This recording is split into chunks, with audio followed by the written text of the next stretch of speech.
আসসালামু আলাইকুম। ষড়যন্ত্র আছে, এই ভালোর পেছনে কি আছে বলেন? ষড়যন্ত্র আছে। শুধুই জাতিকে ধ্বংস করার ষড়যন্ত্র, জাতিকে কুরআন সুন্নাহ থেকে বঞ্চিত করার ষড়যন্ত্র, জাতিকে ইহুদি বানানোর ষড়যন্ত্র, জাতিকে দ্বীন থেকে বঞ্চিত করার ষড়যন্ত্র, জাতিকে কাফের আর মুশরিক বানানোর ষড়যন্ত্র।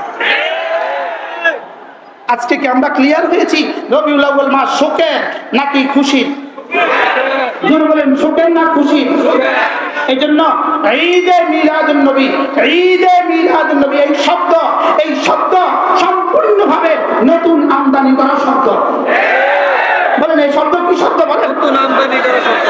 আমাদের জাতীয় মসজিদের খতিব হযরত মাওলানা আব্দুল মালিক হাফিজাহুল্লাহ তাআলা এদেশের লক্ষ লক্ষ আলেমদের উস্তাদ, কোটি কোটি আলেমদের উস্তাদ, আমাদের মতো মুশতাকুন নবী আমরা যারা আছি, আমাদের মতো মানুষগুলো তার সামনে দুজনু হয়ে বসে এক পৃষ্ঠা পড়ার যোগ্যতা কমপক্ষে আমার নাই, আমাদের মতো মানুষগুলো নাই। হযরত মাওলানা আব্দুল মালিক হাফিজাহুল্লাহ তিনি বাইতুল মুকাররমের জাতীয় মসজিদের মসজিদে বসে তিনি বলেছেন ঈদে মিলাদুন নবী এই শব্দ কোরআনে নাই, এই শব্দ হাদিসে নাই, এই শব্দ পৃথিবীর কোথাও নাই, এই শব্দ সম্পূর্ণভাবে দ্বীনের মধ্যে নতুন আমদানি করা হয়েছে। এই প্রশ্নের উত্তরে এই বক্তব্যের জবাবে এক কুলাঙ্গার বলেছে আব্দুল মালিক হাফিজাহুল্লাহর সাথে সে মুবাহাসা করবে, মুনাজারা করবে,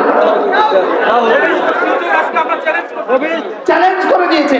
আমরা তার চ্যালেঞ্জ গ্রহণ করলাম। আমি আদনা মুশতাকুন নবী তৈরি আছি। কিভাবে কার সাথে চ্যালেঞ্জ ছুড়েছ? বেশি থেকে বেশি কামেল পাস করেছো, এটাই তো শেষ কথা না? কিন্তু সৌভাগ্য বলবো না দুর্ভাগ্য বলবো, আমি দাখিল পাস, আমি আলেম পাস, আমি ফাজল পাস, আমি কামেল পাস। শুধু পাস না, আমি স্ট্যান্ড করছি। আমি কিন্তু সুন্নি হুজুর, 100% সুন্নি হুজুর।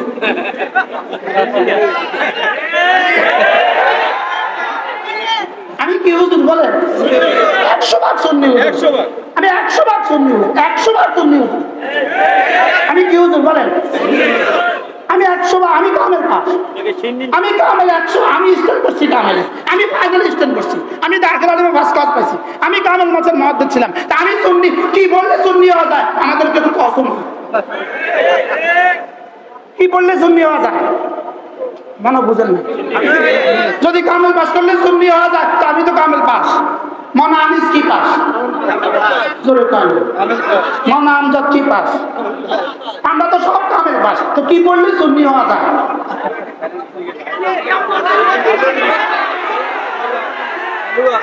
কি বললে সুন্নি হওয়া যায়?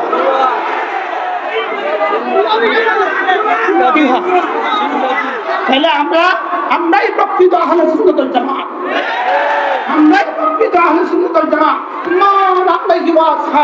আল্লাহ রাসূল বলেন আমি এবং আমার সাহাবারা যে আদর্শের উপরে আছে, এই আদর্শের উপরে যারা থাকবে তারাই আহলে সুন্নাত ওয়াল জামাত, তারাই আহলে সুন্নাত ওয়াল জামাত, তারাই সুন্নি, তারাই মুমিন, তারাই মুসলিম। আর যদি এই আদর্শের উপরে না থাকে দাবিদার, এরা সুন্নি নামের ভুয়া সুন্নি দাবিদার। এরা কি বলেন? এরা কি দাবিদার?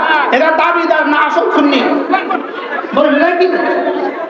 এরা দাবিদার আসল সুন্নি আমরা আহলে সুন্নাত ওয়াল জামাত, আসল আহলে সুন্নাত ওয়াল জামাত আমরা উলামায়ে দেওবন্দ আসল আহলে সুন্নাত ওয়াল জামাত। বলেন উলামায়ে দেওবন্দ আসল আহলে সুন্নাত ওয়াল জামাত।